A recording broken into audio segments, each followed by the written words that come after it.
Kissing to God, giving him all the glory, all the honor, all the praises.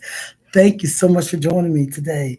Thank you, God, for the do-over, for another day to get it right, for life, health, strength, family, and friends.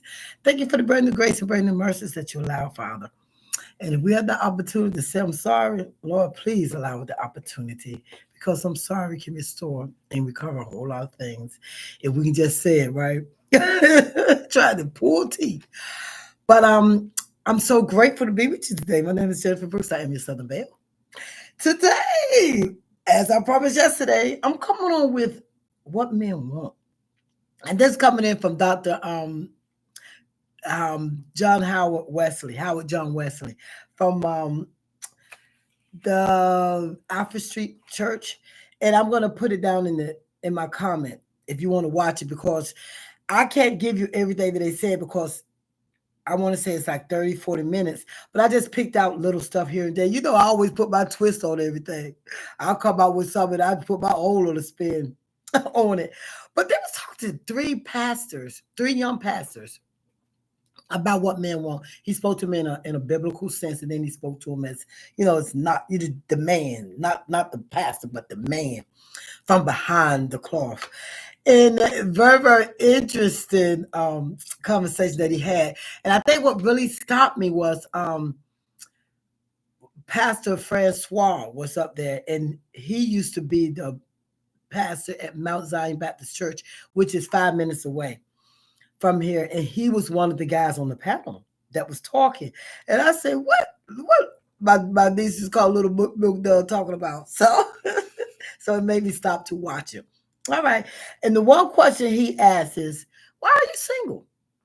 And he would say, is it because the godly thing, or is it because of choice, or is it because of consequences? And most of them said this, basically the same thing, choice and consequences. One guy said that it was a combination because he was trying to wait to figure himself out. Because he said while he's in his, up until like his late 20s, he was doing him. He said, but once he became older, he said that he wanted someone to grow with, someone that understood him, someone that he could enjoy, because when he was in his earlier stages, he said that's all he thought women was worrying about was his clothes, how he looked, how deep his pockets was. He said so he became the protector. He said so sometimes he might have been overprotective because he felt like, and like most men, once you're my woman and you're my property. So he said he had to get out of that about himself. But the other one said consequences because he said of the shame of his colored past. His past wasn't the greatest. He said, so what woman want to take on that? Because sometimes that past sneaks up on you in a way. So he said he had a colorful past. He said, and he just didn't know that women could look beyond that. He said, because women are always taught or always said, know your worth, but you don't say that to the man. A lot of men know their worth also. So men need to know their worth too. He said, but they only like uplift the women. They forget all about the men and their worth. And whereas Francois, he was like consequences and choices too. He said because he needed to outgrow his underlined selfishness. He said he was selfish. He was more thinking about his accolades, his branding, he's a pastor, he did this, he did that. He was trying to build that before settling down or before getting with someone, but he needed somebody that could understand that. So they all said they're single because of their choices and because of the consequences. And then he was asking, do you think that there's one mate for you? Do you think that God has one person for you? And all three of them said basically the same thing. No, they really don't. One said he realized, or he thinks it's you get your mate in the season that you should. It's a certain season that you should find your mate. The other one said he feels that you deal with multiple souls. So once you realize the soul that matches your soul, that's how you find the mate. And the third one said you find your mate when you are settled yourself and when you are good with your purpose and you feel like that mate can enhance you. So he's looking another way. He even said that he don't mind if the woman chase him. You know how sometimes they say men don't want a woman chasing them. Pastor Francois said he don't mind that. He was cutting up, you know that, right? And he said, and then they I think they was putting it against the Adam and Eve thing, and then they started putting it against the Jacob and the Leah thing and the Rachel thing. How Jacob loved Rachel more, but he was made to marry Leah. So they was using biblical characters trying to explain what men want. And then it said, one guy say, "Is the woman the answer to the problem?" He said that I don't have. He said sometimes the women comes with the problems, but not a problem solver. And then one said that the character, then they said, like, unequally, he said then the characters of all of them, they all had the same answer.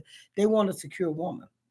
And my take on that is good luck with that, because we've been beat down, and not just women, men too. Sometimes we've been beaten down so bad with the wrong person that when the right person come along, we don't even recognize them. And when he say secure, they say the most beautiful woman is a secure woman. And one of the preachers said, everyone has an idea of what they want or what they feel like they should have. And you have an idea of your marriage. You have an idea of the woman you want to be with. You have an idea of the mate that you want to be with. And it's all a fantasy sometimes, because you have an idea, but the idea isn't the person that that you get sometimes. He said, and the other one said he hates when a woman feel like with a power couple. He said he don't want a woman already, mapped out the whole relationship before it even got started. Give it time to grow. And it is said, and then one of the guys said some women don't know how to have fun, because sometimes once they see you in the cloth, or a minister or a preacher, they don't know how to have fun beyond that. Men say that they're stereotyped as dogs. Men, they said that they're stereotyped as not being willing to be with someone. And I think that's what mess up a whole lot of things for relationships, or for a man or for a woman. So a man wants a secure woman. A man wants a woman that sees beyond his branding, as they say. They want you to see the man. A man wants a woman who can settle with them and to enhance their life and to make them better. And it's almost like, okay, we can understand that a woman wants that too, but this was talking about what a man wants. And it goes beyond that. But like I said, I'm just giving you little nuggets of what they were talking about. I will leave in my comments, what I'm talking about, and you can go and look for yourself. And I'm sorry, then you can go into some of the other things that they said. And I thought it was very interesting. I thought it was very good. I really enjoyed it. But that's your answer, ladies. Good luck. Happy hunting. If you think anybody needs to hear this, please share it. My name is Jennifer Brooks. I am your Southern Belle. Continue to come on, continue to like, continue to comment, and tell me what you think, okay? Everybody, y'all have a blessed day now you're here. God bless.